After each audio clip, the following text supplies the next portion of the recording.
Support though, and even getting ruptured as Doom is actually very annoying. This hero wants to keep running around in fights and hitting people and not being immobile.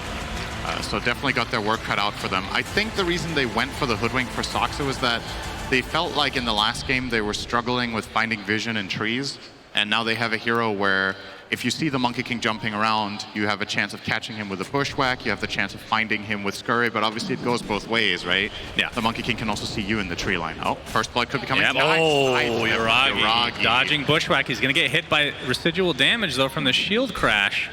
And you got the slow from Troll as well. Yuragi on the run. Looks like he's going to live, and Taiga with the tether. OG avoid getting first blooded. As Tundra really wanting to find some momentum on their side. Remember, they have lost 3 games in a row, and the first 2 against TSM, they were winning hardcore, I want to say, and they were heartbreakers. This game number 1, though, OG just felt like they were a step ahead the entire time. I'm trying to remember, it seems so long ago yesterday how they played against TSM. They definitely were very confident and dominant in the first game and then kind of got knocked off their perch afterwards. So yeah, they need a little bit of a momentum shift here. Yep, nice jumping in. That's a lot of damage to Soxa, but Io in turn taking some damage as well. Taiga will go down first. So first blood goes the way of Tundra. It will be a trade for Soxa. First blood going on the Hoodwink here. Very curious what he's going to buy. A lot of the time Hoodwink will start in lane with a Blightstone, but I think when laning together with Doom, it might not have enough impact. Looks like he's gonna wait for boots and ferry out as many branches as he possibly can for his lane partner, currently sitting on 5 in his inventory. So Sinner, we've talked about the Pango versus Bloodseeker matchup a lot, and I mean that was the beauty of the draft from OG, because you could put these heroes in so many different positions. As Chaos Ball is going to save some damage on the Taiga here. How do you play against a Bloodseeker as Pango?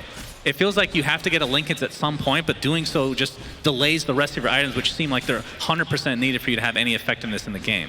I think a lot of the key to playing this matchup for Pango is to rely on his team a bit and not think of it as a 1v1 matchup, because that's kind of depressing. If you can find a way to, for example, if you look at their lineup, right, maybe you can Doom the Bloodseeker and that opens up your Pango to play the fight. That's how you initiate it. Or maybe you catch the Bloodseeker in some sort of a stun from the Hoodwink and, you know, just find other ways of controlling him so your Pango gets to play. If OG initiate the fight and they rupture Pango, Tundra are in trouble, right? They don't have the best coverage, they don't have the best saves, especially when you consider what OG can bring to the table in the way of burst with a CK, with a puck. So yeah, it's genuinely one of those matchups where you turn to your team a bit.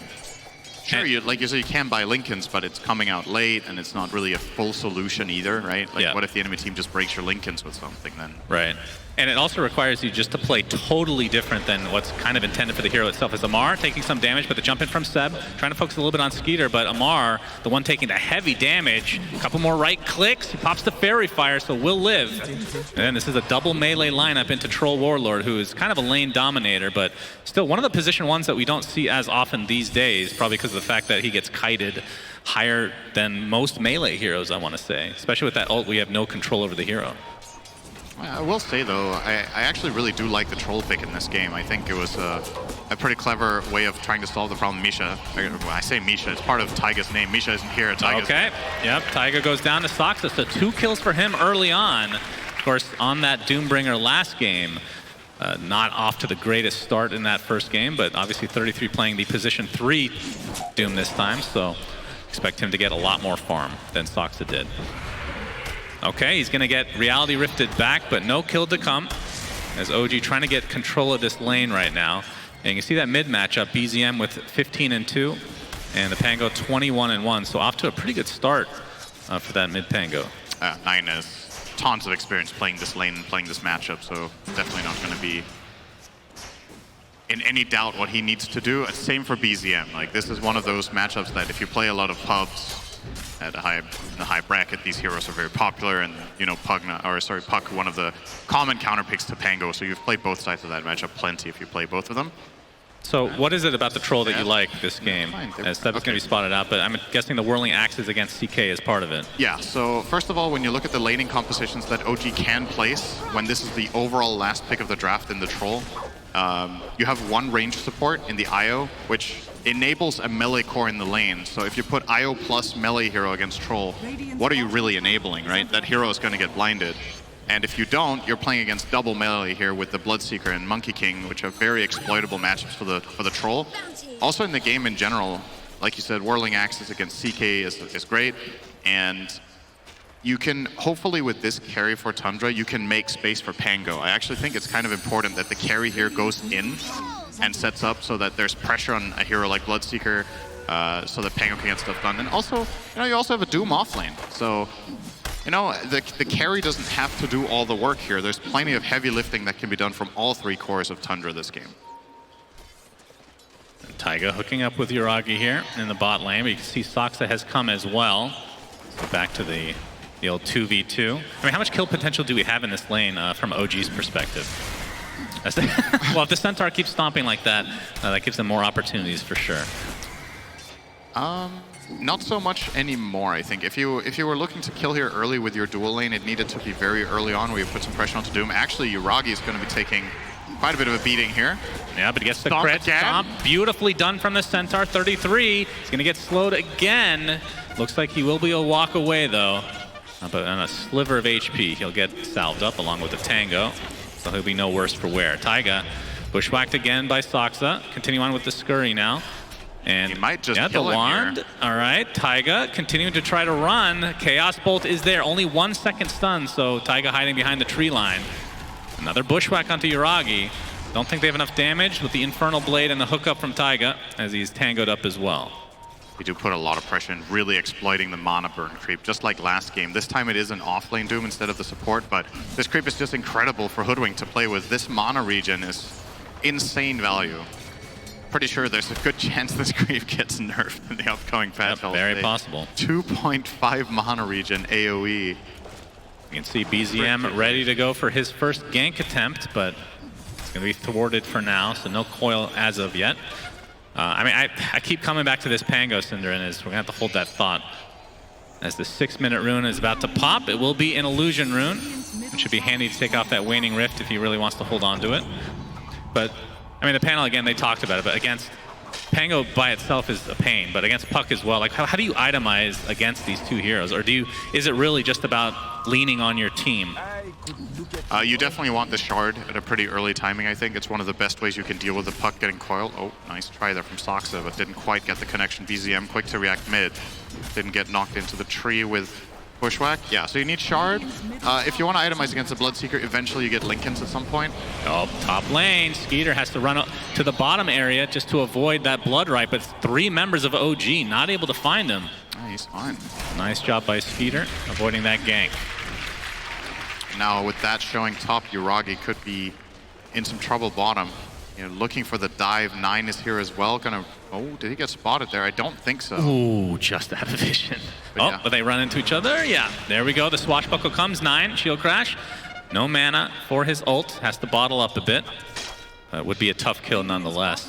Good awareness there from Yuragi. Considering they made their own move top, there was only the troll and nobody TP'd. He can realistically expect a mirror move here from Tundra in the bot lane. Now Amar might not be ready for what could be coming top. Saksa is kind of... Yep, and the tree line is Tundra. Yuragi's come with Amar though. You can see the Nether Ward is down. So Snake King showing himself. Really bringing the numbers here to hold this power. Saksa kind of stuck between a bunch of creeps. Bloodright to come, and he gets bursted down by OG. And we see another TP out, this time by Seb. This might be enough for Tundra to defend for now, though.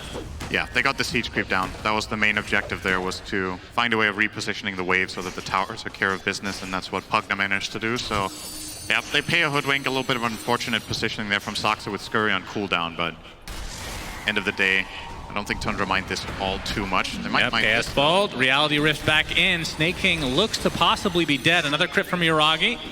Wants the high five, not going to be reciprocated as the right clicks from BZM are enough, as he has the DD activated as well. And they're going to get a couple stacks here as well for OG. Yeah, this was all intended for the troll or the Pango.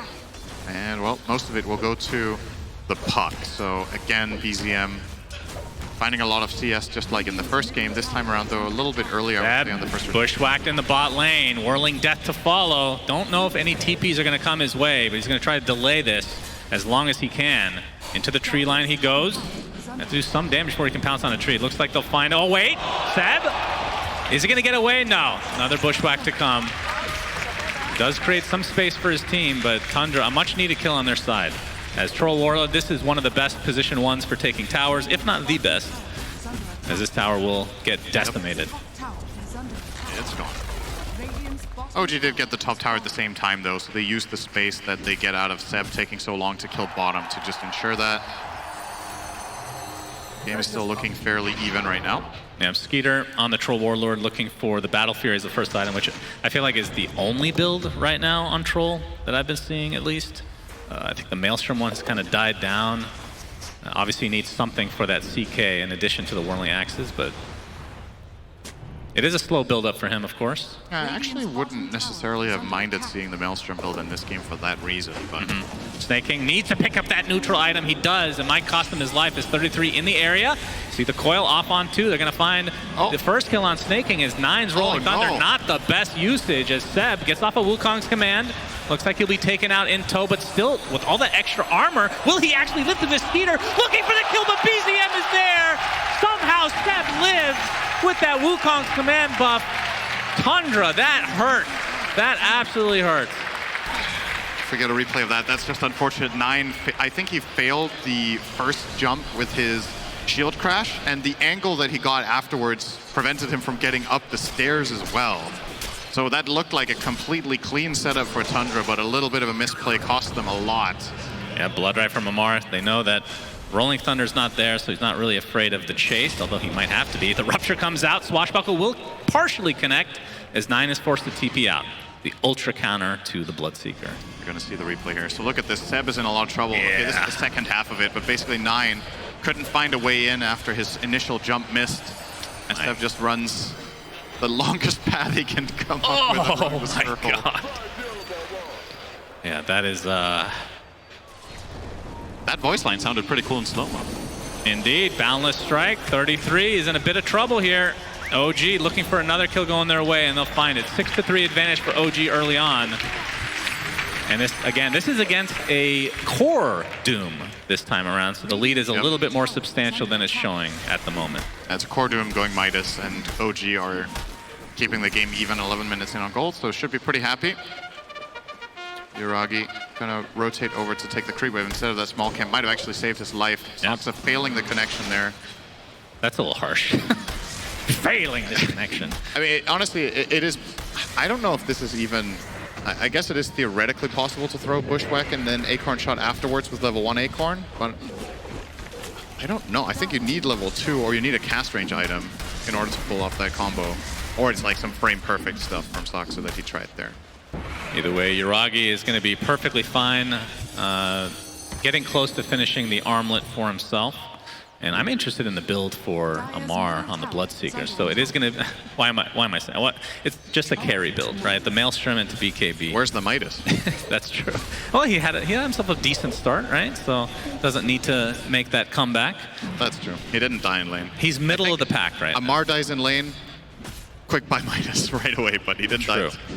Like, if this was a normal off-lane Bloodseeker, would the build even be different, or does this seem fine to you? I mean, there are options, right? You can play more of a utility route where you go for something like Atos first to just set up Blood Rights. So it's pretty common if you're playing utility, but considering how OG usually play and what their mentality is, this is no surprise at all to go for that Maelstrom build. And either way, you're going to end up with a Mjolnir or Seb, Boundless Strike. You can see the relocate coming with BZM. Wukong's command to follow, but Seb's all alone inside. And the heal up from Snake King, keeping 33 quite healthy. Seb might have to sacrifice himself, but we've seen him get away many a time. He actually dodges the whirling axes and pounces away again. Seb continually living and forcing out all these rotations from Tundra, just wasting time. Yeah, in the meantime, Yuragi's just free farming top, and it looks like OG might look to make their own move sometime soon. At least they're, maybe not. They're just going to zone control for now. Obviously, with the relocate expended, as well as coil on cooldown, I don't think they necessarily have to do anything, but yeah, just amazing space here from Seb. It's going to get harder and harder, though. Now there's going to be a defusal on Pango to keep him in check. There's going to be a dagger on Doom. Actually, 33 changed his mind. He's going to go BKB. He had the dagger queued up, but goes for the Ograx. Taiga. Yep, Taiga, bushwhack. You see the sharpshooter coming in. Boom. Soxa gets the kill. Again, a much-needed kill for Tundra. They need to find the momentum. And with this Doombringer on their team, need to find some sort of a net worth lead. But like you said, they are going to go the BKB route for 33. Does that mean that they feel pretty comfortable with the state of the game or like the initiation factor that they have currently without that Blink Dagger? I think maybe the mindset is if he goes Dagger, it's pretty high risk. The Troll isn't going to participate very much right now for the time being. And like the panel talked about, Doom is kind of soft countered here from the Doom aspect. So if you blink Doom someone and they get relocated out, you've used your entire package, right? If you have the BKB, you can play more of a sustained style where you run in, you pop Scorched Earth, you're able to stand your ground and fight against all of these stuns and silences. So I do think in this game this is probably a better decision, but the dagger will have to come out eventually because they will need that catch. Tundra are smoked up. They're going to run into Yuragi, but 9 misses. Again, he gets spam before his ult goes off. But the bushwhack, again, he gets stunned. Yuragi is living throughout all of this. There's the whirling axis from Troll, pops the ult as well, trying to take out this pesky CK, and finally, Tundra get a kill on a core. Amar, you see that move speed with that extra buff as it looks like 9 is finally taken out just before his TP was successful. 33 trying the same road. This time will be successful though as Tundra. It ends up being a 2-for-1. You lose your mid laner and the support for the position 1 on OG. Given the circumstances, I don't actually think that was that big of a tragedy for them. They doomed an illusion and their Bloodseeker got ruptured before he could get ult off. So, or rather their Pango got ruptured. So you're going to see the replay here. So this one misses, right? They defuse and this barely hits. It hits the real one, but not the Illu. Yeah. Which is, I'm sure we're going to have a BBC documentary on why that's the case. Some sort of that would be the most glitch in the Matrix. I don't know. The most boring episode of all time. Good Lord. I'd watch. No wonder you don't watch TV. That's the stuff you want to watch. But yeah, that fight could have been a lot worse for both teams, honestly. Kind of some misspells on both sides as Seb gets off a balance strike onto 2. Tree dancing in as well. BZM, the Blood Right, is connected. Soxa is definitely dead here, and there's the coil onto 2. Looks like the Troll is going to not break it this time around, but instead, they're going to find Snake King, and next is Skeeter. OG continuing the pressure into Game 2 of this lower bracket finals. You got to really be on the ball here. OG are making a lot of really successful moves around the mid tower. They did the same in the last game, just bringing numbers. Oh my goodness. They have been finding stacks continually in the jungle, and now an Ancient stack as OG getting everything that they want in this series. And it's just all off the back of one good move. They get 3 kills mid tower and now Ancients. They take everything they can possibly get in this short time span. And it's just, they're getting insane value out of this Monkey King. Like Seb getting the vision, getting the double stun to set it up. And also the safety that they feel like Pango isn't there. I think that's the most important thing for them to be able to make this move. So if they know Pango is not in place and they can just start the fight like this, it's pretty easy for them to just pile on them and grab very nice, easy kills. And the tower, and obviously as soon as you deal the initial damage, Amar is just going to run through them as well. 3K lead. And they're again playing this kind of a 3-core lineup. I guess it is a puck mid, but you know, that hero can also scale pretty heftily compared to what he used to. Indeed. Echo Saber now on Yuragi as well, so I would assume BKB is next after the fact. But considering the lead that they have, can definitely delay it like he is. And the question is, the first Roche of the game, if Tundra can somehow take it. Troll is quite good at it. As we're going to see the coil only onto Soxa. Blood Right to follow, Balance Strike setting it up. Nice heals coming out from Snake King, but it's not going to be enough. Even though Wukong's command expended from OG, a little bit of overkill to find that position for Hoodwink. Yeah, this could be an opening for Tundra in the next 20 seconds when Hoodwink respawns. Knowing those 2 ultis are down, might make a move with it. But again, you got to keep in mind their carry, the Troll, is not going to be available for quite a bit. Like Skitter has to farm. Yeah. To build up his hero, so it's a matter of now that you lost this momentum and you lost your mid tower, the game was looking okay. You were in a pretty good spot, Now you might have to slow it down, and that's when it gets scary. I feel like if you need to slow down against OG, who are notorious for having insanely strong late-game scaling heroes and not necessarily being the quickest team, but just having really good calculated moves. Yep, relocate into the bot lane. BZM finds 33, who instantly pops the BKB. And looks like he's going to be able to get out, but that, again, is a defensive usage. And the rest of Tundra have actually arrived in this area as well. And they're not going to find anybody, at least not outright, just the illusions of the CK. We'll clean those up. So that's another key spell on cooldown for OG. But even Seb going for an early BKB. He is quite farmed for that position 5, technically. I mean, is he playing the 5 or the 4, really? Well, this game he's definitely 4. Yeah. And into the Roche pit they go. Of course, all the spells online for Tundra. Wukong's command should be coming up soon. Another 30 seconds, actually. So there is a window for Tundra to try to contest this, especially with the Blink Dagger now on 33, which has yet to be shown. And here comes the smoke. This is a really important fight for Tundra. And the smoke is going to be popped by Seb on the tree line. And with that, they'll have all the information they need. Although they do exit the Roche pit, Roche is at half HP. And we'll see what the plan here is from OG. Is that half? It's close. That's pretty optimistic. Or pessimistic, depending on how you look at it. 60%? Is that what you want me to say? It's more like 64. Okay. Interesting. But it's healing, so. It is.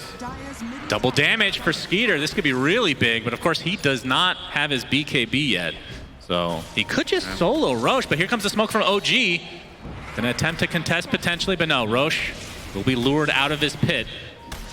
This is an extremely tense moment for Tundra specifically. Monkey King is a god tier hero in this position right now. It's just so amazing what they get out of it. And the Tundra smoke. And there is a ward up there from Tundra. It's going to be de-warded though by Taiga. Nicely done. Doesn't even get hoodwinked. Saxa smoke broke again. Yep, so they know that Seb is likely on a tree nearby. And Roche slowly healing up. And OG just baiting this out. Just going to sit in the pit to try to force the initiation from Tundra. Although Tundra seem to be heading towards the south now. Is this going to be enough space for OG to potentially just steal the Roche outright? But the tier 1 tower looks to be the focus of Tundra. And into the pit Yuragi goes with the Phantasm. And we'll see if they have enough time to clean this up. Fortification will delay this push ever so slightly. But it looks like Tundra are just backing up. So conceding this Roche to OG.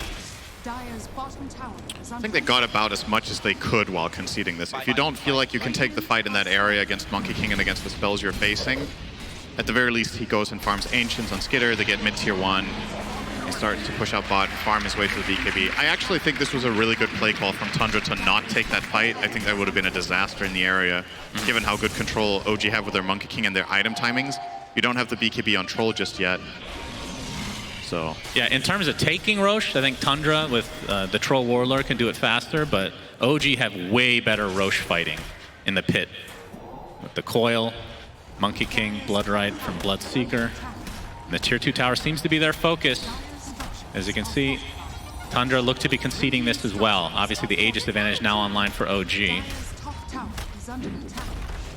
And it looks to be a freebie. Seb continuing to scout this out. They know he's in the area, dodges the hoodwink spell that I can't remember the name of. Bushwhack. Thank you, Syndra. You're welcome. Just looked at your face and instantly remembered. Yep. Not sure what the connection there is exactly, Same. but who knows? Who knows? 2K lead for OG. I mean, can you put this in perspective for people, including myself, against a core Doom? What would this lead, you think, actually be if there was no Doom? It's kind of a hard question to answer. I know, that's what why hero is he asked. playing instead? Any hero. Visage. Okay, he's Alchemist. This is pretty bad. Yeah, it's not on the same level as Alchemist, no doubt.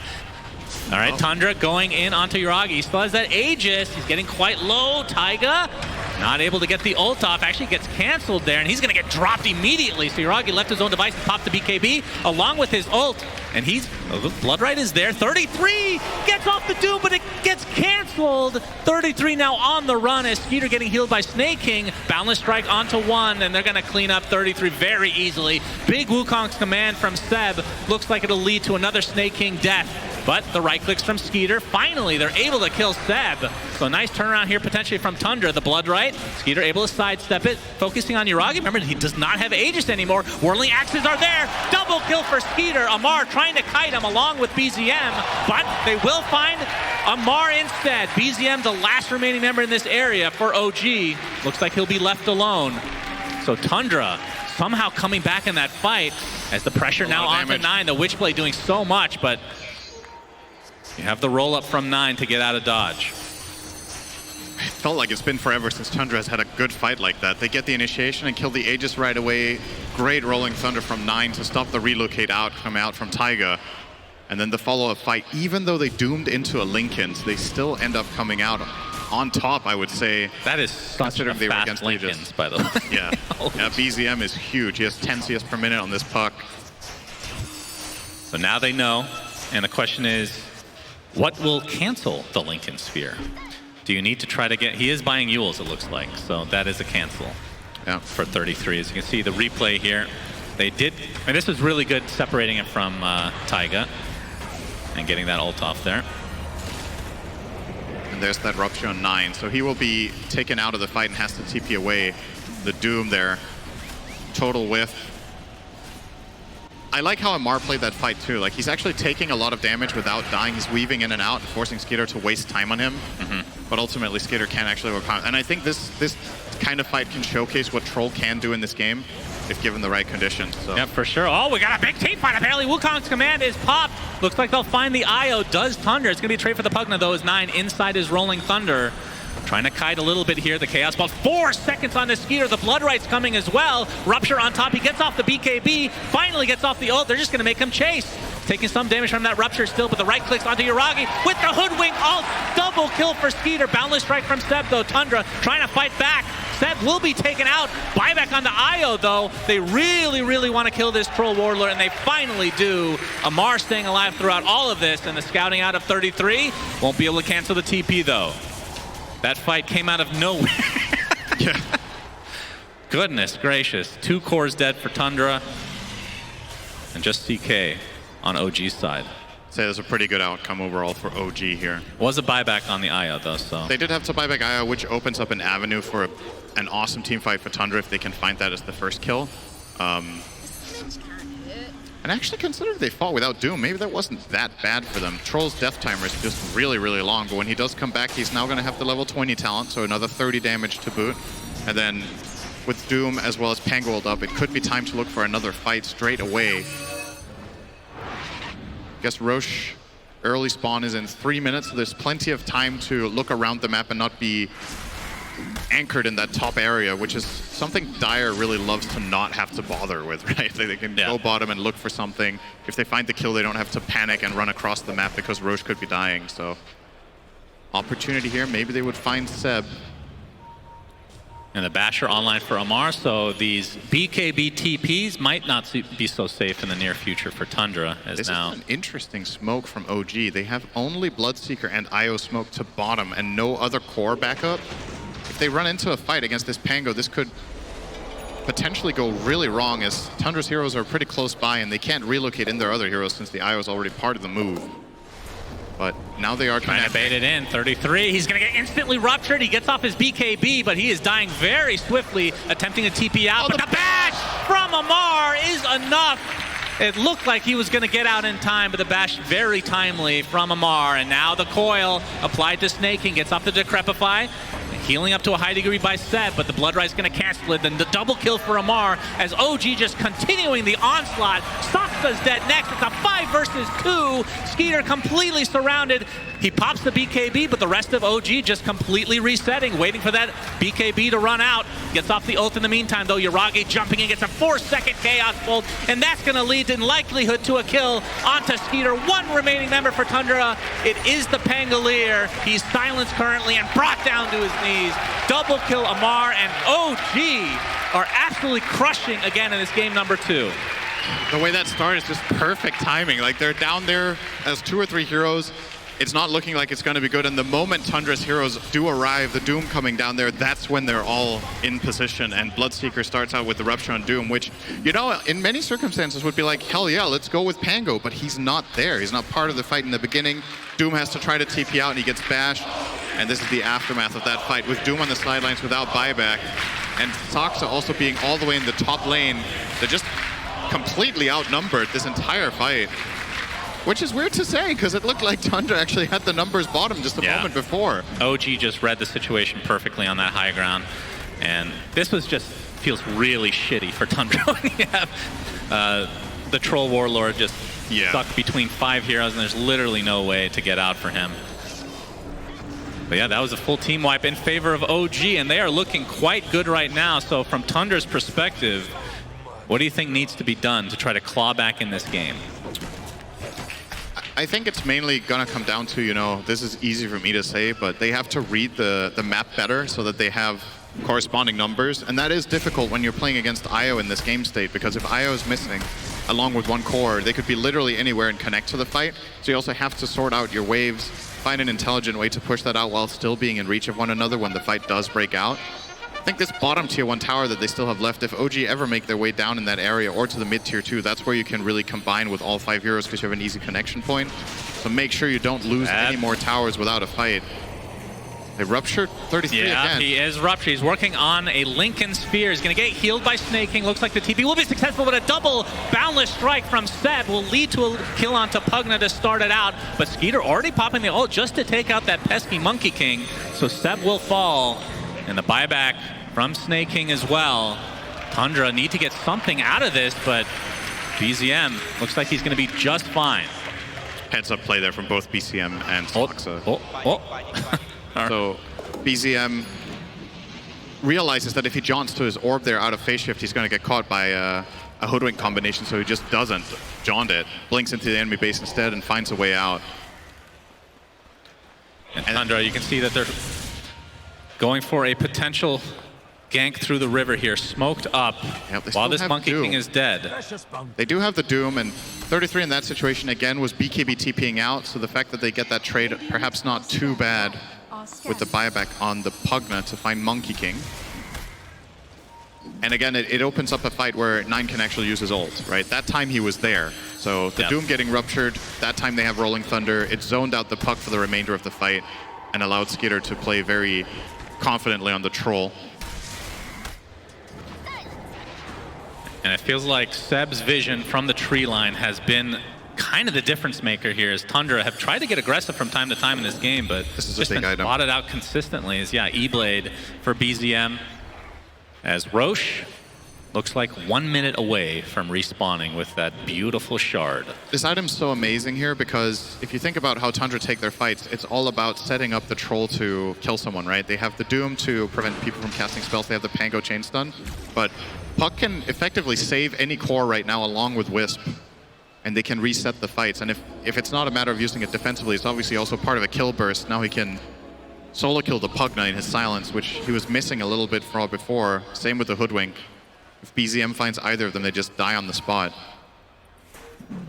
The Nullifier is in the sights for Seb to counteract that Pugna Decrepify. My God, how did this happen? Puck is level 24, Pango's 18. Ooh, yeah. That's actually a ridiculous difference in experience among the mids. I guess Skitter has a pretty big advantage over the CK as well, though.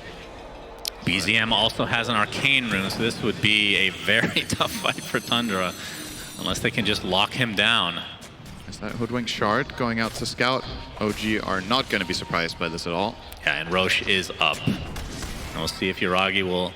Not sure if he's going to pop his ult quite yet, but focusing on taking him out to start here. And of course, this is the Roche with the Shard as Tundra. I think they were spotted there by Seb. And Seb back into the pit and back onto the tree line. Saksa tried to fish for a... That's the decoy, I think. Oh, Balance Strike misses this time from Seb. They're looking for 33. There's the Rupture. They get it off. The Yule's a little bit too late. He's going to get silenced with the Blood Right as well. Focusing on 33. Gets off the BKB, but the right clicks will suffice as Tundra on the back foot now, and they're just bashing through. Amar's beating the crap out of 9. He's in the Rolling Thunder, though. He blinks and gets the kill while BKB. Jiragi getting quite low, but the blood right now onto this Troll Warlord, and that's another bursted hero in favor of OG. 5 dead. It's a full team wipe, and nobody is lost for OG, which means second Roche is theirs. The name of the game for OG in this game has just been, how can we make Doom as sad as possible? Like, again, you'd think they would reserve the Rupture for the Pango, but they're actually just removing Doom from the fight. They Rupture him, they run at him, he BKB tries to TP out, doesn't make it there. And also a little bit of indecisiveness, right? Like, he was kind of standing around, okay, should I TP out? Are we going to take this fight? He was uncertain. And then when he finally goes for it, OG didn't even need the bash. He had already taken so much damage from running around. And you can understand from Tundra's perspective why he doesn't want to TP away there. It's like, okay, am I just going to BKB TP out every time? This time I have 4 teammates around me, but the positioning from Tundra just wasn't really good enough to cover him fully. Fortifications pop by Tundra. They do have a bunch of buybacks, so they'll likely just give up 1 set of racks before giving it their all in this defense. So the top racks is OG's for the taking. And now they go into the mid lane. No reason to stop with this Troll Warlord still technically dead. 20 seconds of the respawn timer. Yuragi looking for Saksa. Instantly doomed, though, by 33. Can they get this kill? That is just the Aegis, though. The buyback now onto Skeeter. He gets ruptured instantly inside the Wukong's command. Finally gets off the ult. They're just going to make him chase him outside the Wukong's command. And this is going to be a dieback if they end up getting this kill. He's going to get the BKB out, but dies shortly after. Dieback for Skeeter. And this is looking like the beginning of the end for Tundra, as the Boundless Strike does connect onto Saksa, but he cuts the tree. 33 ruptured for the millionth time this game. Doesn't matter, he is dead. Double kill for Amar. Only 2 members of Tundra remain. And OG looking primed and ready as the GGs are called. OG going to the grand finals for the 5th time in their organization's history. Unreal performance. They've had some grand finals that looked really grim at certain points, and they overcame it every time. So we'll see today when they face up against TSM later if it's going to be 5 in a row.